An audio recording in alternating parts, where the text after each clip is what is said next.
Olá, pessoas! Bem-vindo ao canal Dr. Oncala, Análise de Comportamento. Hoje vamos fazer uma live para falar um pouco sobre educação, pais, filhos. Olá, Manu! Olá, querida Sirlene! Vamos lá. O tema de hoje, eu gostaria que vocês perguntassem, que vocês compartilhassem também para quem precisa. E vamos comentando aqui. Qual é o tema hoje? Pais que oprimem os filhos. Mas como assim, doutor Oncala? Pais e mães se preocupam com uma boa educação, com uma boa escola, conduzem o filho para o caminho do bem, ensinam a viver em sociedade, se inserem esse filho numa religião, cuidam da sua saúde, mas por vezes não cuidam da pessoinha. E quando eu falo pessoinha, embora seja seu filho, ele é o outro. Ele é uma pessoa. E não cuidam do bem-estar, não respeitam como pessoa, interferem significativamente na sua saúde mental, nas suas escolhas, e os oprimem, sim. Então, para quem não me conhece, eu sou doutora Oncala, sou neuropsicóloga e doutora em neurociência. E tenho um canal também no YouTube, vou deixar essa live aqui gravada no YouTube para vocês depois, quem não conseguiu assistir, participar, ver no melhor horário lá, Thaís. Vamos lá. Quando os pais trazem à clínica as crianças, os adolescentes, com possíveis transtornos de ansiedade, de depressão, problemas de aprendizagem, de comportamento, além de fazermos avaliação com esse filho, é também feita uma investigação nesse histórico de desenvolvimento dele, da sua rotina, da sua dinâmica familiar, da dinâmica do casal, né, como também da escola. E isso é de praxe. Daí começamos a separar o joio do trigo. O que são dificuldades ou déficits reais, pertinentes dessa criança ou adolescente, desse paciente, e o que são dificuldades ou déficits circunstanciais, ou seja, como que esse ambiente está interferindo no bem-estar dessa criança e no seu desenvolvimento. Tá dando para me escutar bem? Todo mundo está me escutando? Me dê um alô aqui. Eu tentei regular o som para ficar melhor, vamos ver se deu certo. Então vamos lá, eu vou fazer aqui uns levantamentos de tópicos, assim, que são comuns encontrados nas atitudes, nas falas dos pais e nos relatos desses filhos em terapia. Olá, Aristide, vamos lá. Então vamos ver alguns tópicos. Todos nós temos conflitos pessoais, certo? Isso é inevitável. Quando temos um filho, mesmo sem querer, isso esbarra no trato para com ele e nas decisões também. E muitos pais tomam um certo cuidado com isso, reconhecem, né, os seus desacertos, mas tem uma grande maioria que ficam deslumbrados, como se o filho fosse aquele bonequinho de argila que eles vão moldando, pondo mais massinha aqui, mais ali, espichando, às vezes achatando, né? E vão moldando calcados em cima das suas aspirações, das próprias frustrações, às vezes de um egoísmo, de expectativas, e os mais tóxicos naquilo que lhe é conveniente. Traçam um plano de criação, de educação, de manejo, sem antes conhecer como que funciona essa pessoa, como funciona essa criança, esse adolescente. Oi, Ana Nunes, obrigada por estar aqui. E fazem isso sem entenderem respeitar a natureza daquela pessoa. Todos nós temos habilidades e dificuldades, temos uma natureza própria. E isso precisa ser respeitado. Os pais podem incentivar, os pais podem cuidar, mas é preciso respeitar. Não tem como esticar o rabo da porca. E por vezes isso é conduzido dessa maneira, né, até atingir a fase adulta, porque adultos relatam nas terapias esses tópicos que eu estou trazendo aqui. De dificuldades, de coisas que tiveram na infância, na adolescência e que os enfraqueceram. Então eu vou trazer esses tópicos aqui mais ou menos numa ordem cronológica e vamos comentando e trazendo exemplos e relatos, ok? Vocês também podem aqui comentar e vamos lá bater um papo e refletir sobre isso. Eu faço avaliação desde bebês. E para fazer avaliação eu recebo vídeos caseiros, eu faço presencial, eu faço toda aquela investigação, anamnese para saber o histórico do desenvolvimento, a queixa, etc. Né? E o que eu já percebo nisso? Olá, Cacilda. Eu percebo que mesmo quando bebês, né, começa com controle rígidos nas mamadas, que isso já caiu por terra. Não, ele pode chorar, se esgoelar, porque eu só vou dar a mamada de 4 em 4 horas. Também em relação ao sono da criança. Não, vou deixar ele lá chorando, se esgoelando de noite, porque ele tem que se acostumar que ele tem que dormir à noite.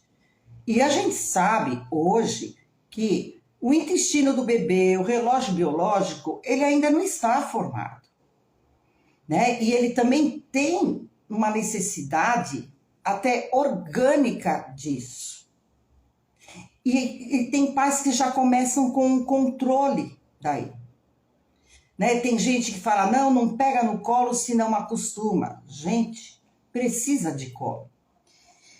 Quem foi mãe, quem tem filhos, todo mundo pega a criança no colo e faz isso, não é mesmo?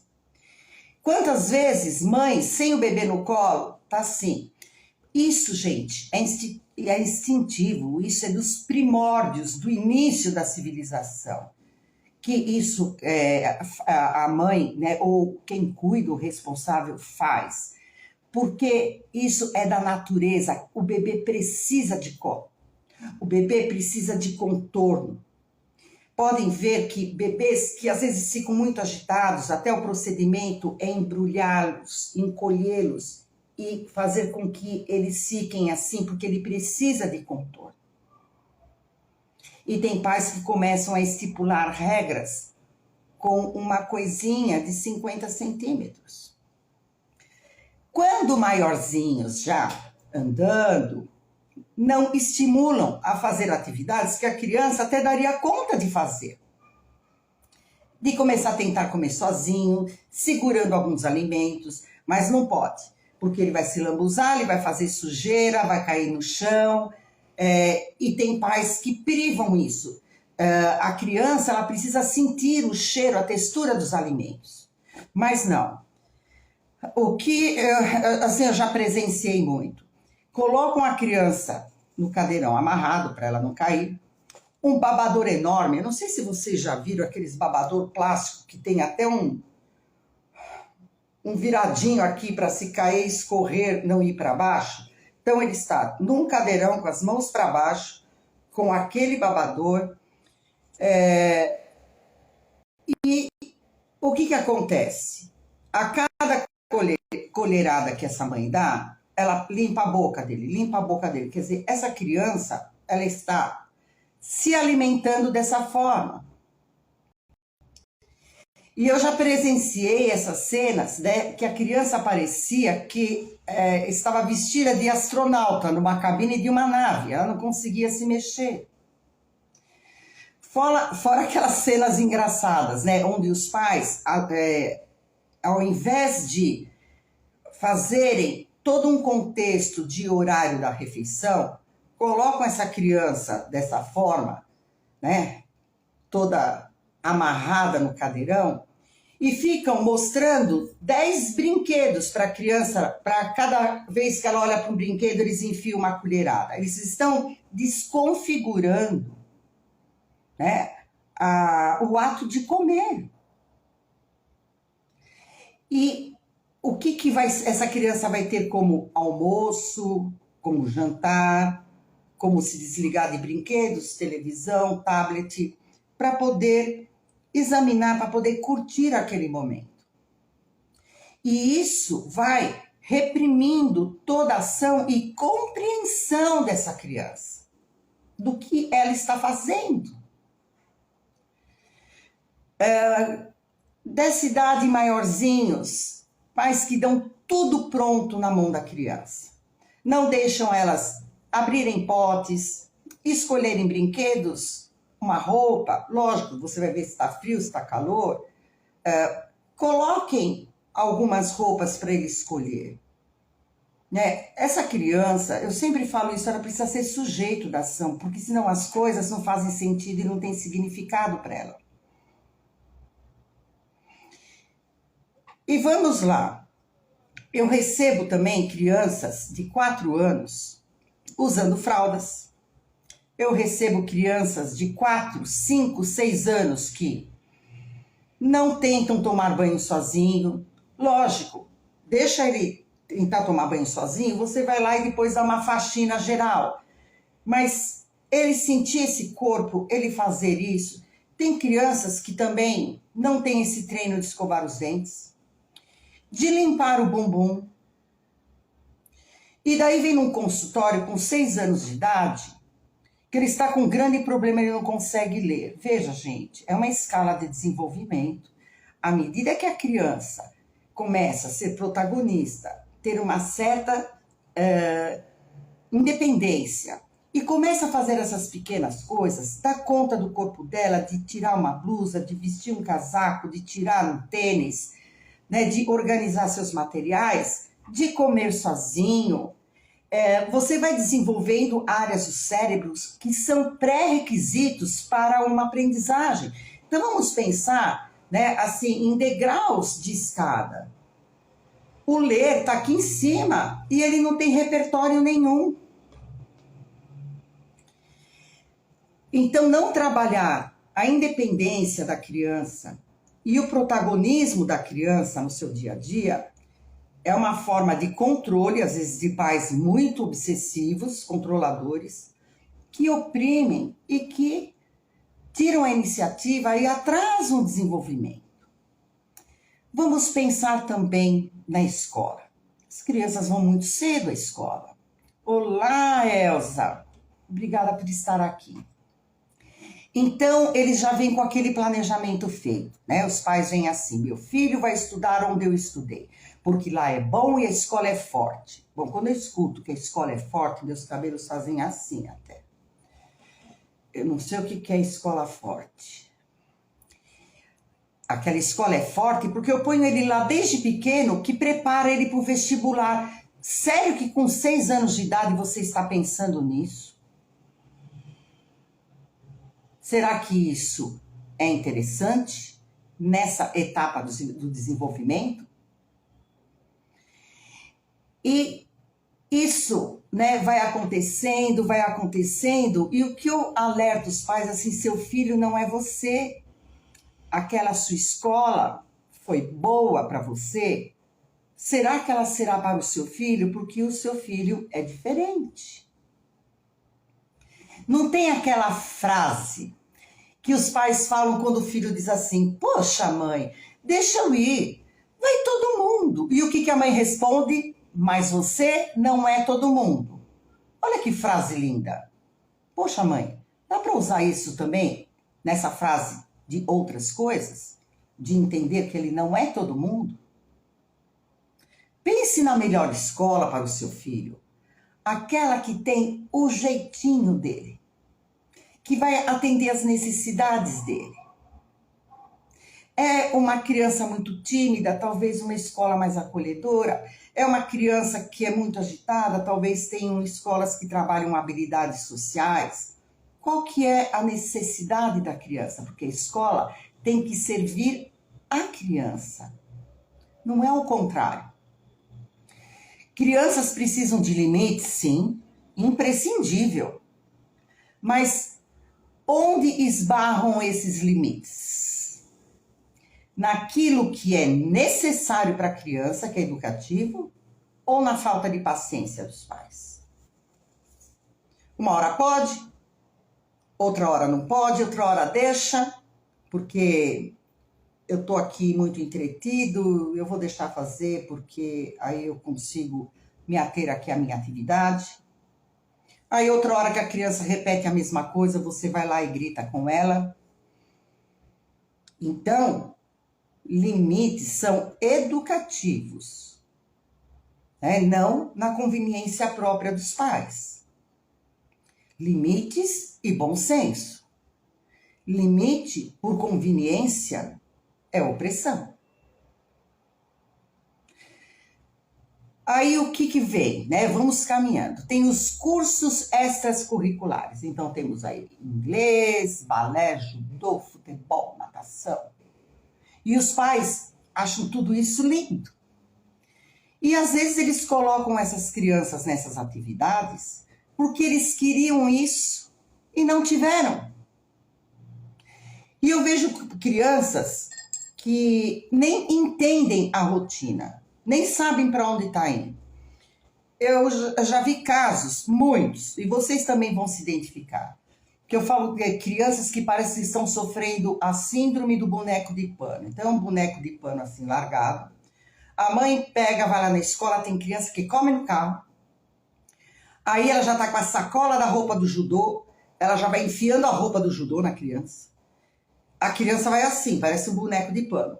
Arremessa ele no judô. Aí ele chega lá, ele faz judô.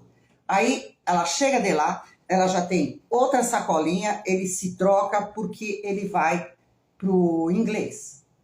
Ou para natação, tem a sacolinha da natação.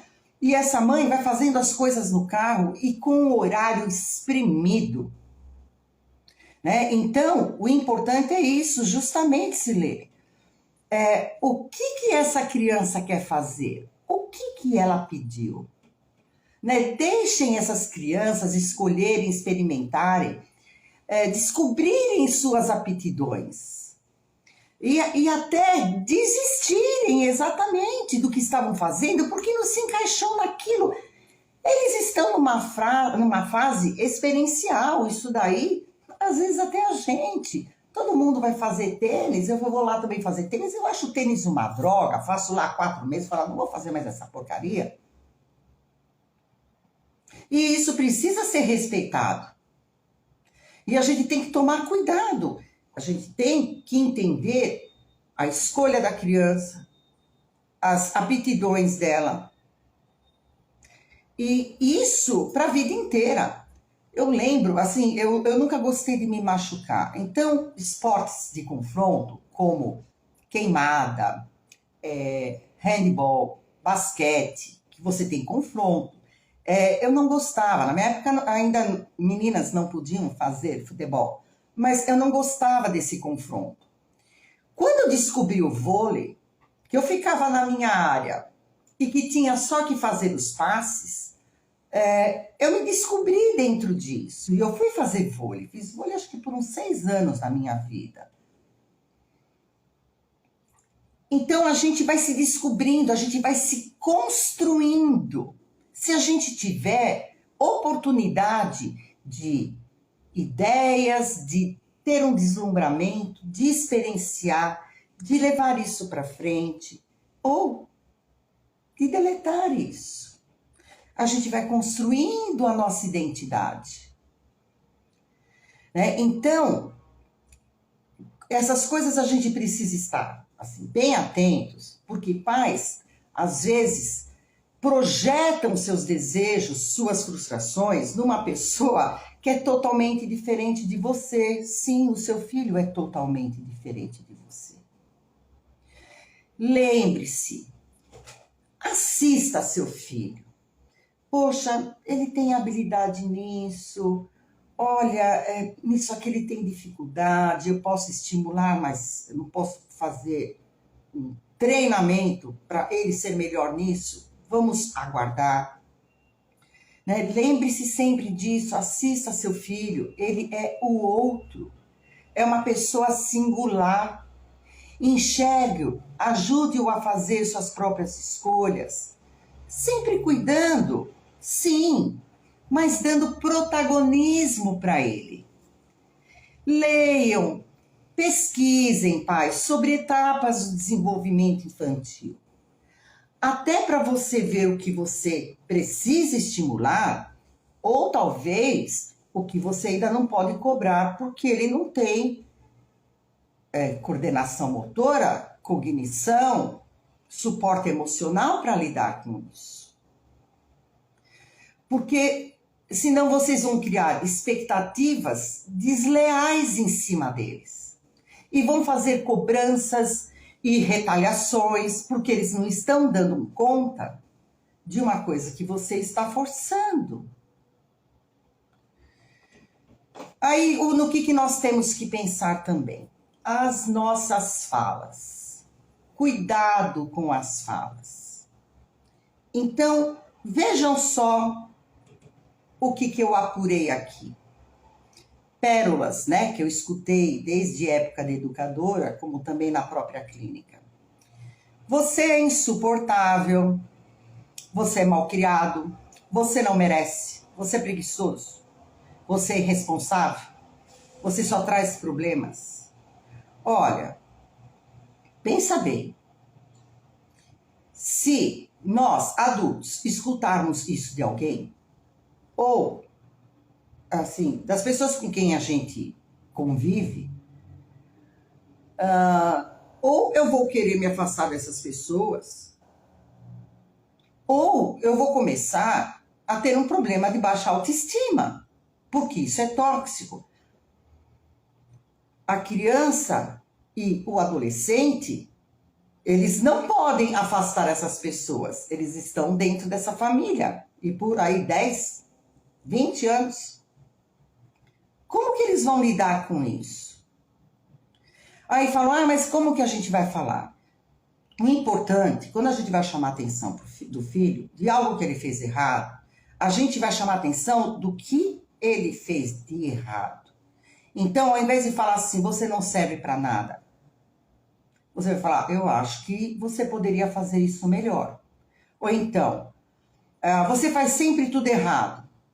É mentira isso. Essa criança não faz tudo errado sempre. Então, assim, olha, isso não deu certo. Vamos tentar de outra forma? Vamos pensar?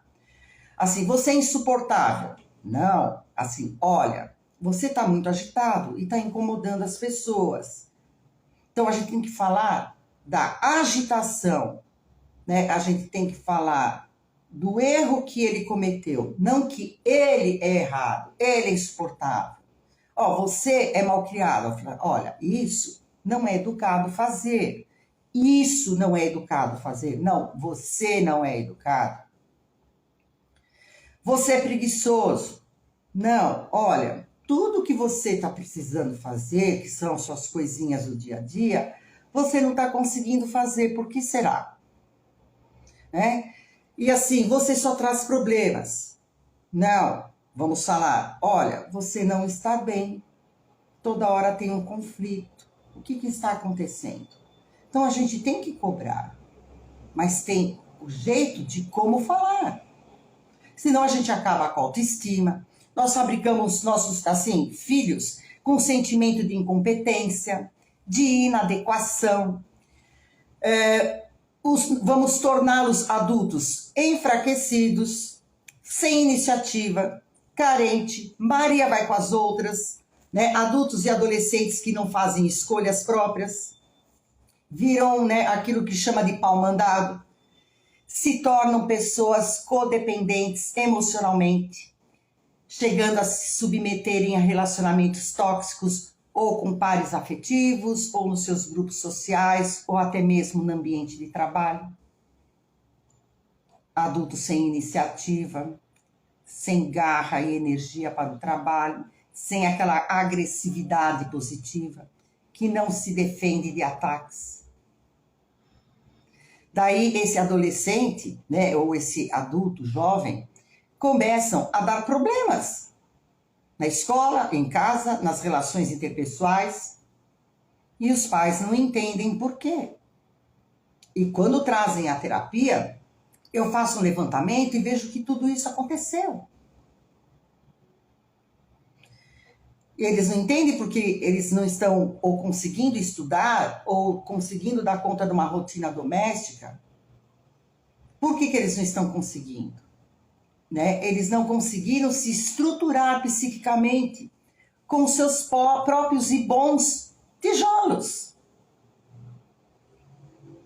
Nem estou falando aqui em falta de incentivo, né? Criança ou adolescente vem todo animado com uma coisa que ele descobriu dentro de si, que acha que ele quer fazer, todo mundo fala assim, é besteira, ele dá risada, tira sarro, nem escuta.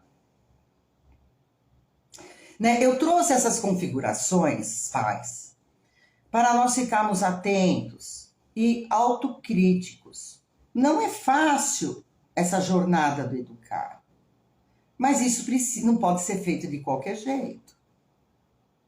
Eu nem vou falar aqui de pais tóxicos ou de violência física, psicológica, nada disso. Aí no meu canal do YouTube, vocês entram lá que vocês vão ver relatos de pais tóxicos, né, de filhos que foram sobreviventes de pais tóxicos, de pessoas que foram sobreviventes de relacionamentos tóxicos, como que se tornaram pessoas enfraquecidas, codependentes. Vocês entram lá e dão uma olhadinha. É só um alerta, gente. Há uma grande maioria de pais que sempre procuram fazer o melhor. Então, o que eu trouxe nessa noite é exatamente isso. E termos em mente o seguinte: individualidade, respeitar, incentivo, estimular a criança a não fazer tudo por ela, dar limites com bom senso, afeto e ajudar no protagonismo e no fortalecimento desse filho, para que ele se torne uma pessoa singular, completa e talentosa naquilo que ele vai fazer. Afinal de contas, somos sobreviventes da sociedade e dos grupos sociais. E tudo começa onde? Começa em casa. Ok, pessoal? Deixem aí seus comentários, encaminho para quem precisa. Eu vou deixar gravado lá no YouTube. Quem não pôde assistir, assista no seu melhor horário. E na próxima semana teremos mais, tá bom? Um beijo para vocês, boa noite.